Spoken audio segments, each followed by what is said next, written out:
هي حرب تقريبا غير متكافئة مع جيش نظامي يعد من أكبر من أفضل الجيوش من ناحية العتاد، خاصة على مستوى المنطقة العربية والمستوى الإفريقي، مع جبهة البوليزاريو. وهي في الأخير تبقى دائما هي عبارة عن ميليشيات أو خلينا نقول جماعات مسلحة تجيد جيدا عملية الحروب، ما يسمى بحرب العصابات. فأعتقد أنه هذا السيناريو أنا ضم صوتي للأستاذ شكري أنه أتمنى أنه لا يتحقق، لأنه في الأخير هذا السيناريو سيخدم أطراف خارجية، سيخدم مخططات خارجية. ولست من أصحاب نظرية المؤامرة، ولكن أنا متخوف كما قال الأستاذ أننا نصنع لأنفسنا نهاية دراماتيكية ونكون أداة وسيلة لأطراف خارجية. وكذلك أقول الأستاذ شوتي لما يقول لك أنهم فيه تحمس من طرف الغرب لإثارة هذه المشكلة اليوم، لأنه السؤال اللي يطرحه لماذا الأمين العام اختار هذه الفترة فقط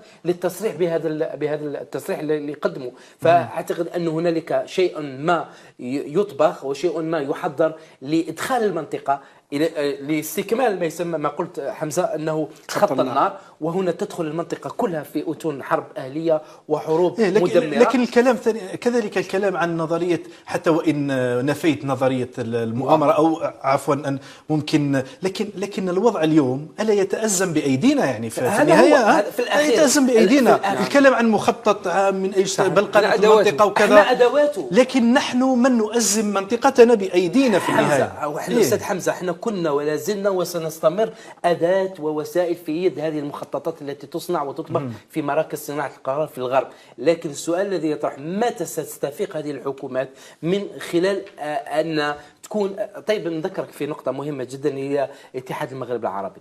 ولكن ماذا يريد المغرب؟ يعني هل ضم الأراضي المحررة اللي فيها بقيت فيها 25 أو 30% هي محررة لجبهة بوليزاريو هكذا؟ نعم. يريد استرجاع أو عفوا يريد الاستحواذ على هذا الأراضي المتبقية. دكتور أحمد شتري، هل أعاقت قضية الصحراوية الاتحاد المغربي؟ نعم. هي أحد العناصر الأساسية اللي تعيق وحدة المغرب العربي أو التقارب، لأن التقارب إذا يأخذ مساره الطبيعي نصل في النهاية لتحقيق مكاسب.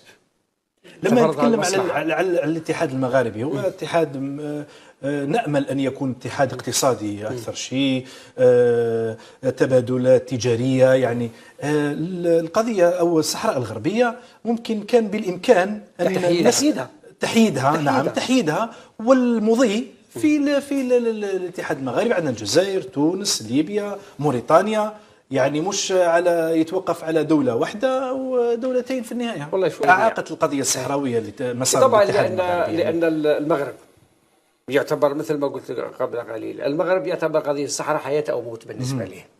يعني ما قيل أو تصريح الرئيس الصحراوي أنه صح نابع عن معطيات، وأنه المغرب حقا نرجع فقط الوراء إلى قضية شن الحرب، أنه هذا استغلال لوضع الجزائر، الحدود الشرقية مشتعلة، الجنوبية فكذلك محاصرتها من الجهة الغربية كذلك. وهذه الفرصة الذهبية إن صح التعبير لمن يريد أن يدخل الجزائر إلى هذا خط النار الذي تكلمنا عنه. يعني أخي إذا كان قامت يعني الحرب في الصحراء الغربية،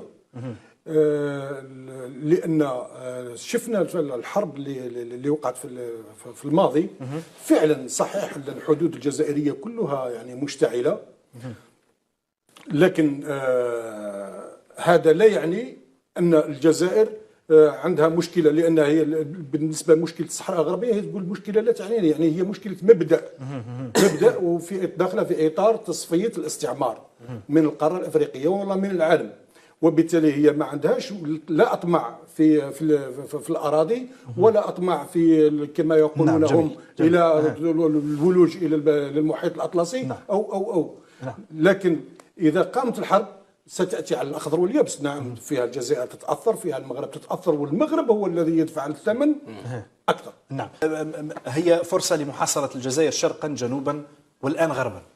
والله هذا تحصيل حاصل. أنا نشوف فيها هي قضية الصحراء الآن والمنعرجات اللي تمر بها من حين لآخر بين نزول وهبوط هو لإخلاق القلق في المنطقة. الجزائر واحدة من المعنيين في هذه المنطقة مستهدفة، ولكن الهدف نرجع للأساس هو خلق القلاقل في المنطقة لتمرير مخطط قادم. كل هذا المجتمع الدولي غير صادق لأنه كله غربي، غير صادق في تعامله مع قضية صحراوية أو في المنطقة، فهو يريد التأزيم نعم لا أكثر.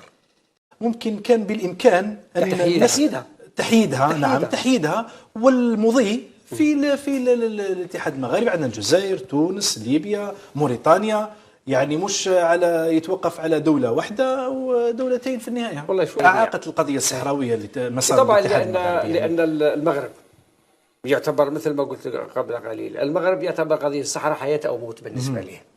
يعني ما قيل أو تصريح الرئيس الصحراوي أنه صح نابع عن معطيات، وأن المغرب حقا نرجع فقط الوراء إلى قضية شن الحرب، أنه هذا استغلال لوضع الجزائر، الحدود الشرقية مشتعلة، الجنوبية فكذلك محاصرتها من الجهة الغربية كذلك، وهذه الفرصة الذهبية إن صح التعبير لمن يريد أن يدخل الجزائر إلى. لأنه السؤال اللي يطرحه لماذا الأمين العام اختار هذه الفترة فقط للتصريح بهذا التصريح اللي قدمه؟ فأعتقد أن هنالك شيء ما يطبخ وشيء ما يحضر لإدخال المنطقة لاستكمال ما يسمى ما قلت حمزة أنه خط النار، وهنا تدخل المنطقة كلها في أتون حرب أهلية وحروب مدمرة. لكن الكلام كذلك الكلام عن نظرية، حتى وإن نفيت نظرية المؤامرة أو عفوا أن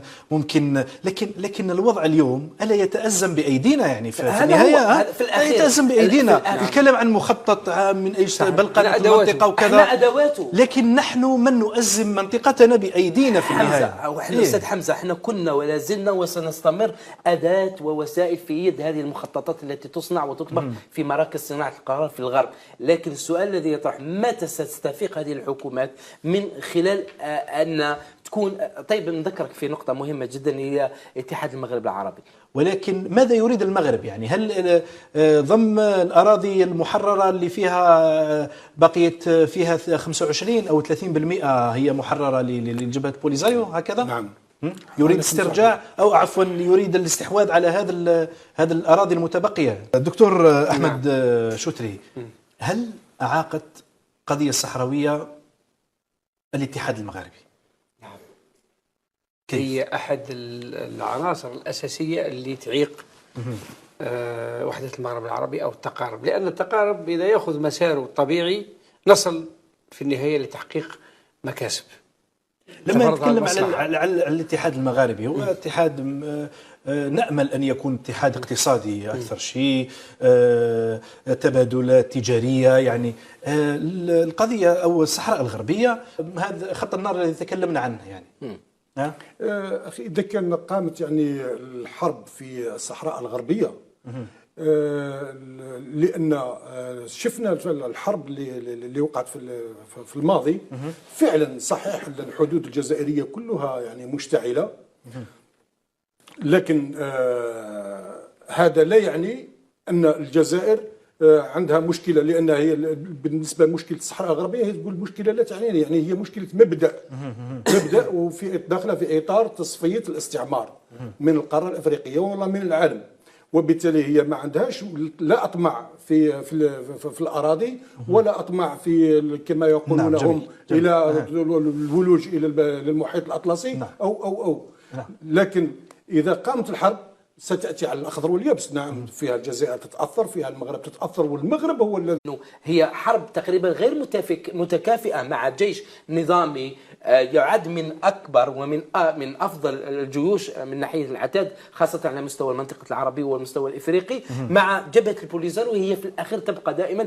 هي عبارة عن ميليشيات أو خلينا نقول جماعات مسلحة تجيد جيدا عمليه الحروب ما يسمى بحرب العصابات. فاعتقد انه هذا السيناريو انا ضم صوتي للاستاذ شكري انه اتمنى انه لا يتحقق، لانه في الاخير هذا السيناريو سيخدم اطراف خارجيه، سيخدم مخططات خارجيه، ولست من اصحاب نظريه المؤامره، ولكن انا متخوف كما قال الاستاذ اننا نصنع لانفسنا نهايه دراماتيكيه ونكون اداه وسيله لاطراف خارجيه. وكذلك اقول الاستاذ شوتي لما يقول لك انهم فيه تحمس من طرف الغرب لاثاره هذه المشكله اليوم